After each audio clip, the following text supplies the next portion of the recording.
If you just heard that sound and felt a rush of pure childhood excitement, congratulations! You experienced the most revolutionary moment in gaming history. And if you have no idea what that sound was, you missed the device that gave an entire generation their first taste of true freedom.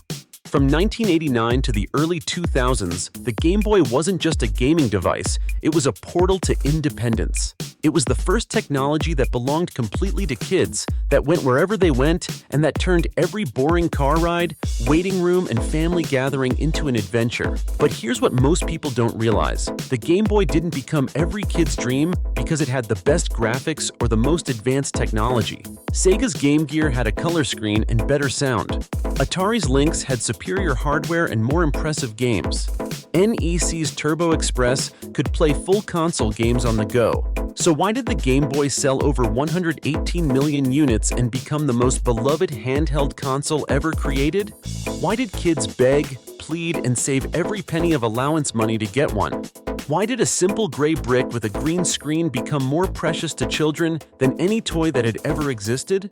The answer isn't what you think. Because what made the Game Boy every kid's dream wasn't just about gaming at all. It was about 3 revolutionary changes to childhood itself that nobody saw coming, and they would transform not just how kids played, but how they understood independence, social connection, and what it meant to have something that was truly, completely their own. But before we understand why the Game Boy became so powerful, we need to understand just how trapped childhood entertainment was before it existed. To understand why the Game Boy was every kid's dream, we need to go back to 1988, when being a kid meant being completely dependent on adults for entertainment, and boredom was an inescapable part of childhood that you just had to endure. If you wanted to play video games, you had to be at home, in front of your TV, with your parents' permission to use the family television. If you wanted to be entertained during a car trip, you brought a book, some toys, or stared out the window and hoped the journey would end soon. If you had to wait somewhere at the doctor's office, at your sister's piano lesson, at the DMV with your mom, you sat there and suffered through the mind-numbing boredom with no escape. Childhood entertainment was location-dependent, adult-supervised, and completely at the mercy of circumstances beyond your control. You were either entertained or you weren't, and there was nothing you could do about it. And then in April 1989, Nintendo released a gray plastic rectangle that would change everything. The Game Boy looked like nothing special. A chunky, monochrome screen, simple controls, and graphics that were already outdated compared to home consoles. But it had something that no gaming device had ever had before: complete portability without compromise. For the first time in history, you could play real video games anywhere, anytime, for hours on end, without needing permission, without needing a TV, without needing anything except 4 AA batteries and the device itself. But the Game Boy's first revolutionary change wasn't just about portable gaming. It was about giving kids their first taste of true independence. Before the Game Boy, every aspect of a kid's entertainment life was controlled by adults. When you could watch TV, what you could watch, when you could play games, where you could play them, it was all subject to parental approval and family schedules. But the Game Boy belonged to you. Once you owned one, you could disappear into your own world whenever you wanted, for as long as you wanted, without asking anyone's permission or explaining what you were doing. I remember the first time I held a Game Boy. It was at my friend's house, and he let me play Tetris for exactly 5 minutes. The weight of it in my hands, the green glow of the screen, the satisfying click of the buttons, it felt like holding the future. But more than that, it felt like holding freedom. This wasn't just a toy, this was a portal to independence.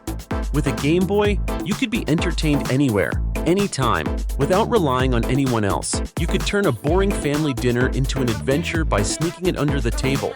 You could survive the longest car trip by disappearing into a world of blocks and music. You could transform any waiting period from torture into pleasure. And here's what made this independence so intoxicating. It was secret, personal, and completely under your control. Adults couldn't see what you were playing, couldn't judge your choices, couldn't interrupt your progress. The Game Boy created a private space that belonged entirely to you, in a world where kids had very few truly private spaces. But the Game Boy's second revolutionary change was even more profound. It transformed gaming from a solitary activity into a social phenomenon. Before the Game Boy, Video games were mostly a solo experience. You played alone, in your room or in front of the family TV, and gaming was something that separated you from other people rather than connecting you to them. But the Game Boy was designed to be social from the very beginning. It had a link cable port built right into the device, and when games like Tetris and later Pokemon took advantage of this feature, it created something that had never existed before: portable multiplayer gaming. Suddenly, having a Game Boy wasn't just about playing games. It was about connecting with other kids who had Game Boys. You could battle, trade, compete, and collaborate in ways that had never been possible before. I remember the first time I saw two kids with their Game Boys connected by that gray link cable, playing Tetris head-to-head. It was like witnessing magic. Here were two separate gaming devices that could talk to each other, creating a shared experience that was more exciting than either game could provide alone. But the real social revolution came in 1996 with Pokemon Red and Blue. Pokemon didn't just use the Game Boy's social features, it made them essential. You couldn't complete the game without trading with other players. You couldn't catch all the Pokemon without connecting with friends who had the other version. The game forced you to be social, to make connections, to build relationships with other Pokemon trainers. This created something unprecedented in gaming, a shared obsession that connected kids across social boundaries. It didn't matter if you were popular or unpopular, athletic or nerdy, rich or poor. If you had Pokemon, you had something to talk about with any other kid who had Pokemon. Pokemon turned the Game Boy into more than just a gaming device. It became a social passport that gave you instant access to a community of kids who shared your interests and understood your passion. And here's what made this social aspect so powerful. It was kid-controlled and adult-free. Adults didn't understand Pokemon. They couldn't help you catch them, couldn't advise you on trading strategies, couldn't participate in the conversations about which Pokemon were the strongest or rarest. This was a purely kid-to-kid social phenomenon that existed completely outside of adult supervision or involvement. But the Game Boy's third and most revolutionary change was how it redefined what it meant to own something as a kid. Before the Game Boy, most of the things kids owned were really family possessions that they were allowed to use. The TV belonged to the family. The Nintendo belonged to everyone. Even toys were often shared with siblings or subject to parental rules about when and where they could be used. But the Game Boy was different. Once you had one, it was completely, absolutely, unquestionably yours. You could take it anywhere, play it anytime, and no one could take it away from you or tell you how to use it. This created a sense of ownership and autonomy that most kids had never experienced before. The Game Boy wasn't just a toy. It was property, investment, and identity all rolled into one small gray device. I remember saving my allowance for months to buy my first Game Boy. Every dollar felt precious. Every week of waiting felt eternal. But when I finally had enough money and walked into Toys R Us to buy it myself, with my own money, it felt like the most important purchase I'd ever made. This wasn't just buying a toy. This was investing in independence. The Game Boy represented freedom, entertainment, social connection, and personal autonomy all in one device. It was the first thing I'd ever owned that felt truly, completely mine. And here's what made Game Boy ownership so emotionally significant. It came with real responsibility and real consequences. You had to buy your own games, which meant making difficult choices about how to spend your limited money. You had to take care of the device, which meant learning to be responsible for something valuable and fragile. You had to manage the battery life, which meant planning ahead and making strategic decisions about when and where to play. The Game Boy taught kids lessons about ownership, responsibility, and resource management that no other toy had ever provided. It was like having a pet, a hobby, and a prized possession all in one device. But perhaps the most important reason the Game Boy was every kid's dream was how it solved the fundamental problem of childhood: boredom. Before the Game Boy, boredom was an inescapable part of being a kid. Long car trips, waiting rooms, family gatherings where you didn't know anyone, rainy days when you couldn't go outside.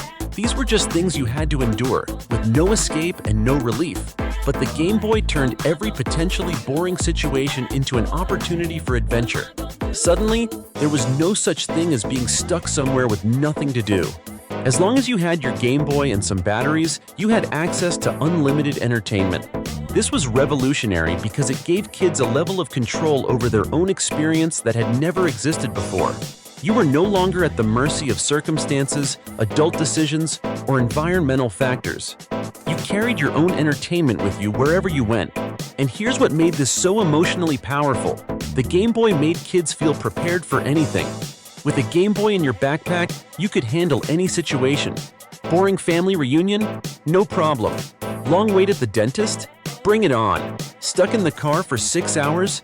You were actually looking forward to it because it meant 6 uninterrupted hours of gaming time.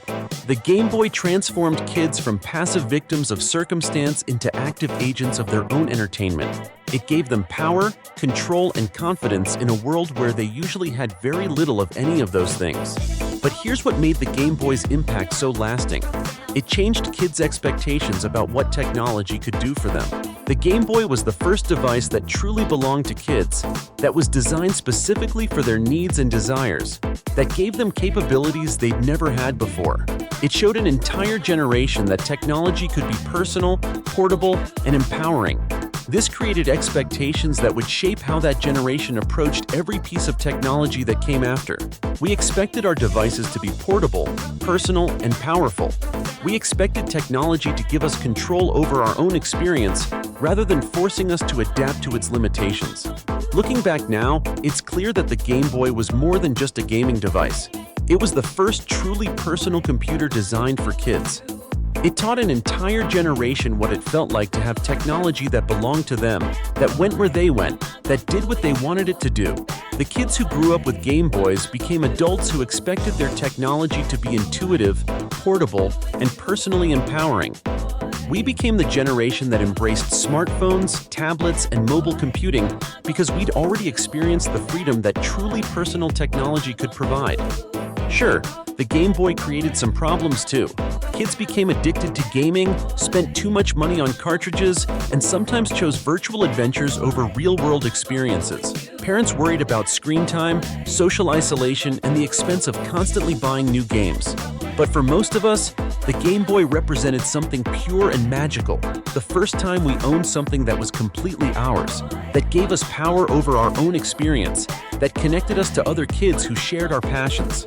The Game Boy was every kid's dream because it solved the fundamental problems of childhood: boredom, powerlessness, and social isolation, all in one small, gray, incredibly durable device that you could take anywhere and play anytime.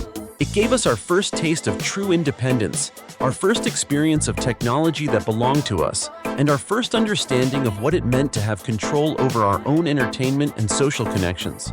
And honestly, in a world where kids today are overwhelmed with choices and constantly connected to everything, maybe there was something beautiful about having one simple device that did exactly what it promised, gave you the power to turn any moment into an adventure. If this brought back memories of your own Game Boy obsession, please subscribe to the channel and check out the videos on your screen. There's so much more gaming nostalgia to explore together.